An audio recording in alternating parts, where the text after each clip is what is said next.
birthday to you. Happy birthday to you. Happy birthday, dear Jasmine.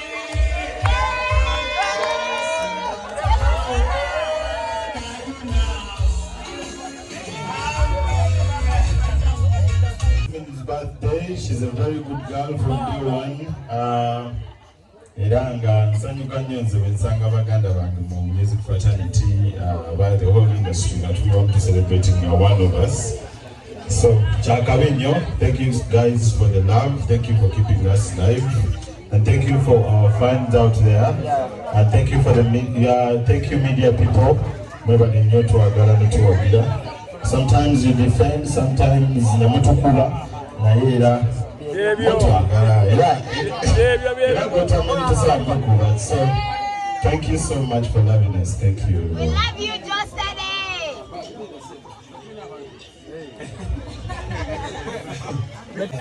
Jasmine, me personally, I see you as Uganda's Tiwa.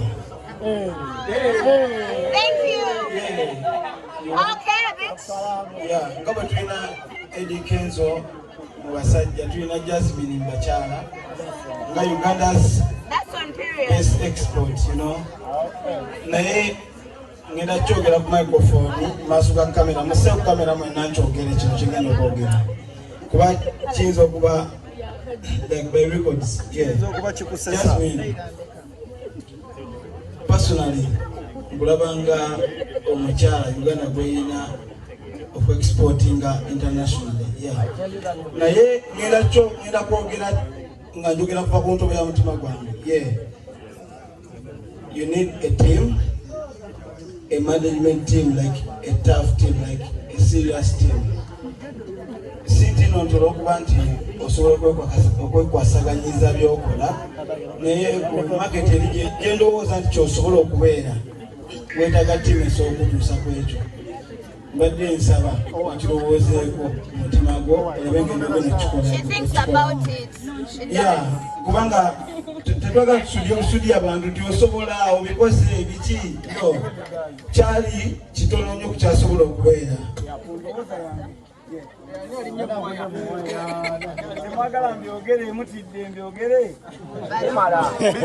Nali nakatandika okuyimba. Okay, nali nayimba mu Dream Girls. But then when I left Dream Girls, ngambereye matching eyo nga ku court. Naye nga ndabaka Lydia nga kakirira okuva eri waba radio waggulu eri mu kizungu. Nga kali mu busapa tukakirira ku boda. So, ngankaba bikinawo manyi ebisemba.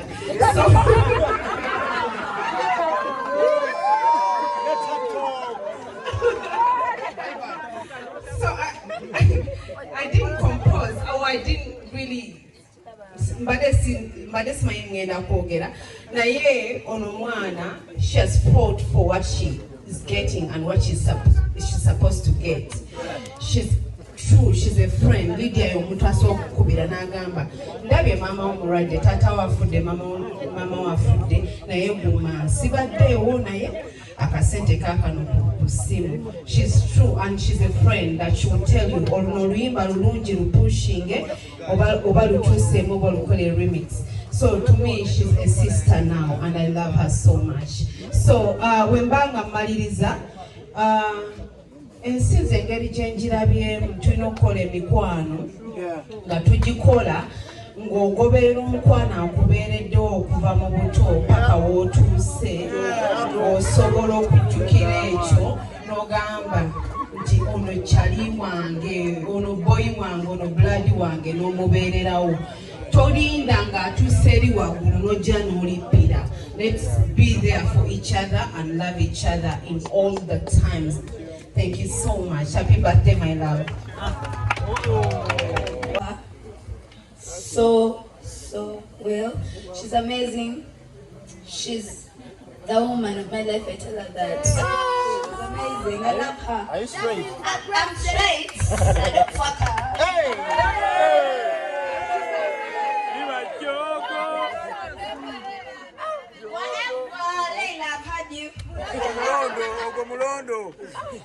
But I love her. Thank you guys for coming.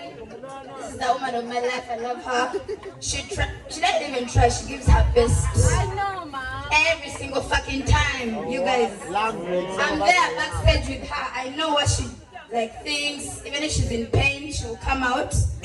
Give her all. Always, by the way. Yeah. My voice is too sharp. What? I love you.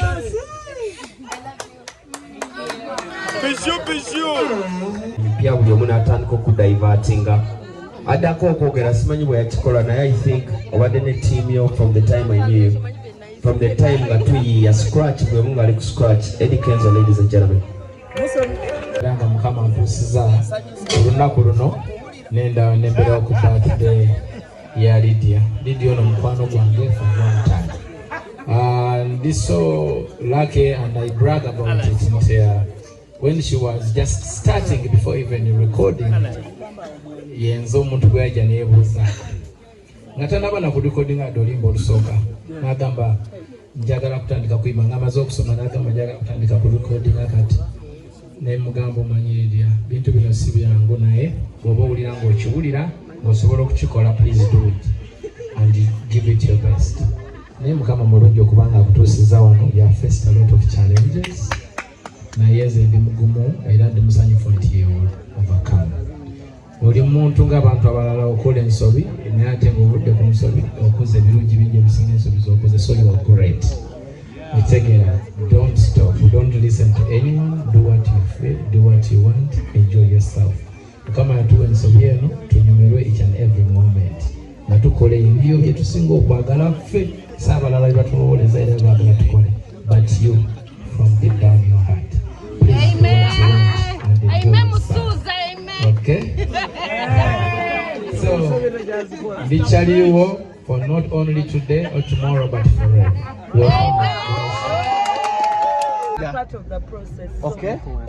Yes. I've been a part of the process, so I'm happy and I'm proud. Never done manage almost today. I like for a week. I thank my road managers, my bouncer, some of my close friends. Olowooza tokubya abantu jjo kabadde batandise obitambuza nti oli ku piki. Emotoka yange eringa bwe nkugamba nagitunze n'ennyongerezaako kitegeera naye era nayo yagenze jjo badde nayo paka jjo kitegeera, so there is no way kati ekonoma amafuta eno si mmeka ndi mukazi mukozi si musajja yagikuwadde siki road manager wange ali wasa okujja n'akugamba bannaye ani aleese emmotoka eno temunyiiga emmotoka ya muyimbi naye nga Jazmin bwe nti bwe natuula ne mu eri nennyumirwa naye ne banna kati nze ngenda tuulanga wa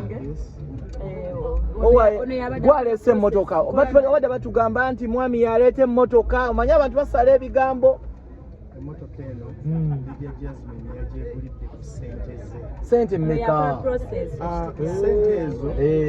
sente ezo sizimanyi muwendo naye kirina kuba confidential. Yes. Naye Lydia Jazmin decided to give herself this car because she really wanted it for a long time. Kati eno evudde mu mutima nkubanja ndi mukazi mukozi ondaba. All I know it's of from recent her sweat. badde ntambula nnyo nkola shows e Bulaya, so yeah, I can manage. Owange bimpeddeko omwana alese formatiki gwe tolinze gavumenti kuwa tolinze mwami kuwa gwoye yiyemu wangi kona omanyi oginyoole ene moroka oba eri badde wangi bannange